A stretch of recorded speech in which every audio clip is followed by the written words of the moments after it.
ChipFlow has been getting quite a lot of traction from automotive companies recently. It's a market that we're really focusing on at the moment. What's going on? Yeah, and I suppose the really interesting thing is it's like we're getting traction with the OEMs, the actual car manufacturers. Sure.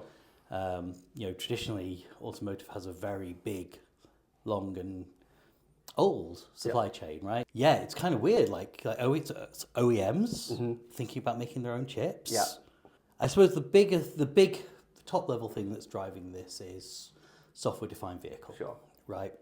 They want to be able to set the features of the car, set the experience of the car via software. Yeah. Right? That's really what a software-defined vehicle is. It's a recognition that, we're in this world where the software's growing, changing rapidly, right?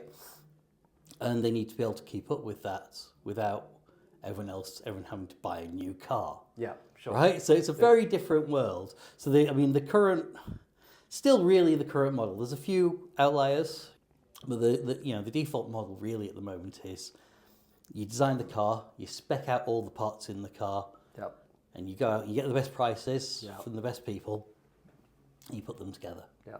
They've got all these bits that bolted together. Yeah. Then it becomes very, very hard to do a software update. Yes.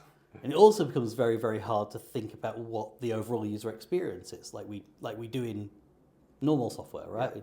And so they want to build these platforms which allow them to have that freedom of creation, freedom of expressivity, right, in building this product. If you're going to end up re-engineering the whole car, well, we've got, in the automotive space, we've got a lot of history that's embedded in how a car is made today, right? You might have heard there's like thousands of chips in a car, right? Probably in a luxury car, there's like 100 to 150 processors, right? Yeah. For all the sensors, for all the cameras, sensors, all the bits and pieces that are all plugged in. Different bits of the automotive company are dealing with different.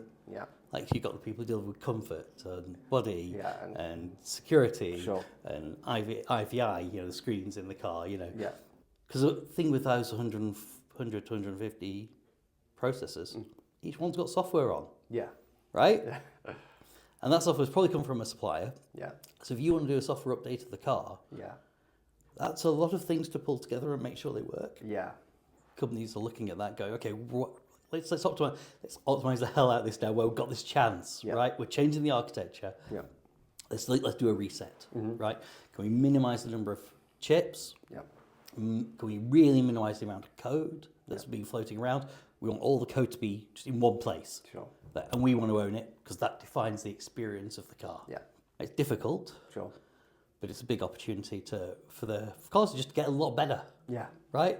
The issue really is that, the companies that make chips, they don't want to start making a chip before, for this new architecture until there's some consensus. Sure. And so that's why the people come to ChipFlow, because we're now a way, we're a path that they can take to start figuring this out. Yeah.